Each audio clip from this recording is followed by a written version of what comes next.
লইন শাকারতুম লাযিদান্নাকুম ওয়া লইন কাফারতুম ইন্না আযাবি লাশাদীদ ওয়াইন তাউদ্দু নি'মাতাল্লাহ লা তুহসুহা।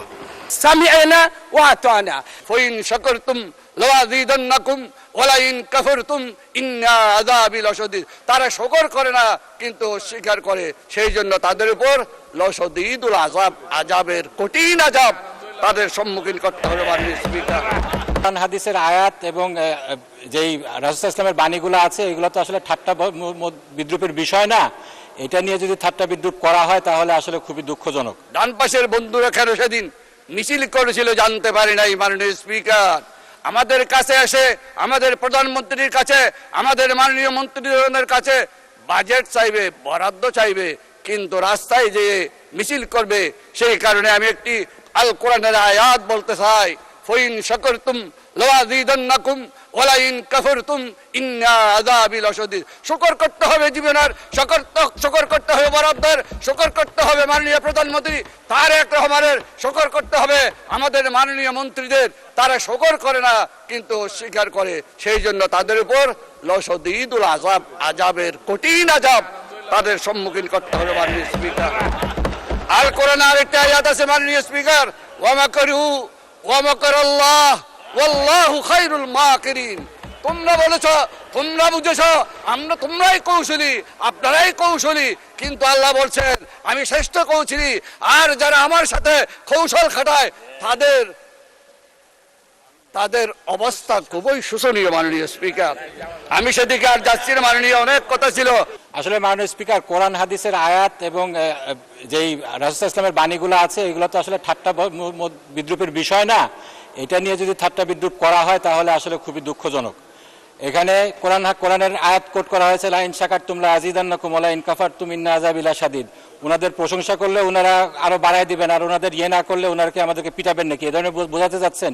এটা তো আসলে ভুল ব্যাখ্যা হচ্ছে, এটা খুব ভুলভাল বিষয়। এ ব্যাপারে রাসূল ইসলামের কঠোর সতর্কবাণী এসেছে যে এইগুলা বিষয়ে ঠাট্টা বিদ্রুপ করার বিষয় না। আমি মাননীয় প্রধানমন্ত্রী যখন ছিলেন আমাদের দেশনেত্রী বেগম খালেদা জিয়া, সেই সময়ের একটা জাস্ট খালি ঘটনা উল্লেখ করছি। সেই সময় শাহবাগের সময় কোরআন হাদিস নিয়ে অনেক বিদ্রুপ হচ্ছে, ঠাট্টা তামাশা হচ্ছে। সে সময় একটা চিঠি লেখা হয়েছিল, সেই চিঠিটা নিয়ে যখন আমরা গেলাম তিনি বললেন কোরআনের একটা আয়াত, সূরা তওবার একটা আয়াত তোমরা যোগ করতে পারো না? কুল আবিল্লাহি ওয়া বিআয়াতিহি ওয়া বিরাসূলিহি ইস্তাহজিউন। এখানে তোমরা কি আল্লাহর আয়াত, আল্লাহকে নিয়ে, আল্লাহ রাসূলকে নিয়ে, আল্লাহর আয়াত কিনে তোমরা ঠাট্টা মশকরা করছো? তো এটার জন্য তো যদি তোমরা করো তাহলে তোমাদের অবস্থান হবে জাহান্নামে।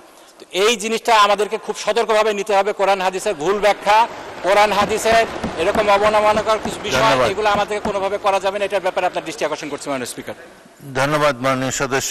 আমার আলমগীর মাহমুদুল্লাহ ফরিদ একজন পুরনো সংসদ সদস্য। আমার মনে হয় না যে কোরআন হাদিস নিয়ে তিনি কোনো ব্যঙ্গাত্মক কমেন্ট করতে পারেন। তারপরেও আমরা পরীক্ষা করে দেখব, যদি কোনো ভুল ধরনের ব্যাখ্যা দেওয়া হয় কোরআন হাদিসের সেটা এক্সপান্সড হবে।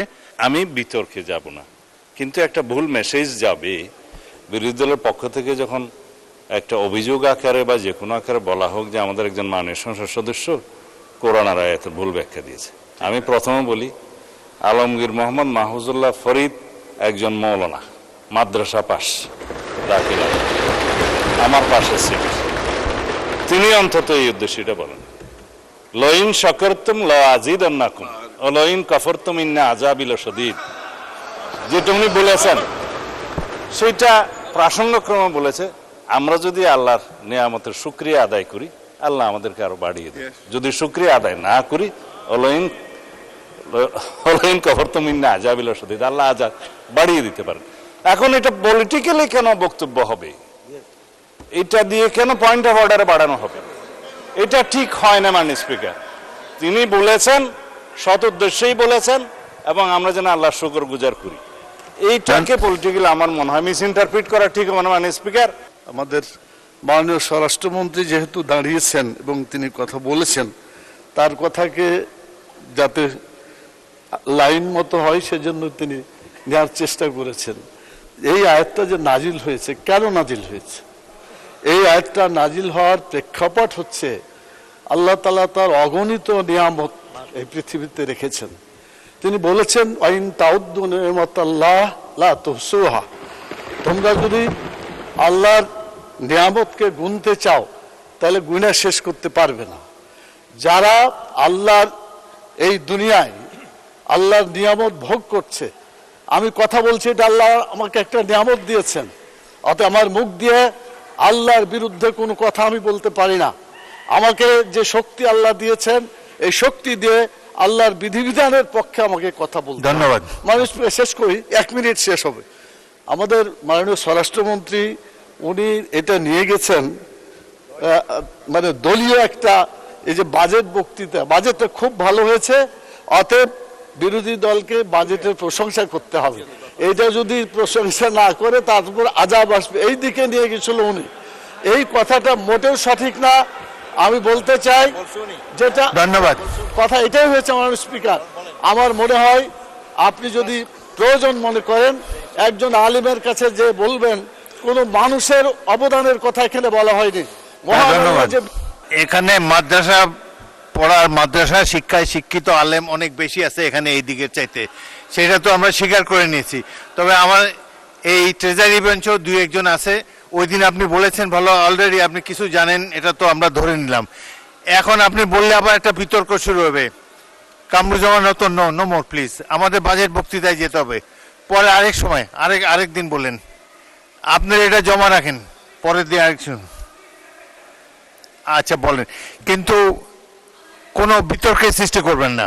ওয়াদা করলাম। আচ্ছা কামরুজ্জামান বলুন। বিসমিল্লাহির রহমানির রহিম। আমি আলেমুল আমাদের মাঝখান দিয়ে যে কথাটা বলবো, যদি ভুল হয় ওনারা শুদ্ধ করে নেবেন। পবিত্র কোরআনে একটা আয়াতের মধ্যে আছে সামিআনা ওয়া আতানা, আমরা শুনলাম এবং এতায়াত করলাম, যা সহি তারাই যেন আমরা আমল করি, এই আমলের মধ্যে দিয়ে আমাদের যেন পরিশুদ্ধতা থাকে। ধন্যবাদ মাননীয় স্পিকার। ধন্যবাদ।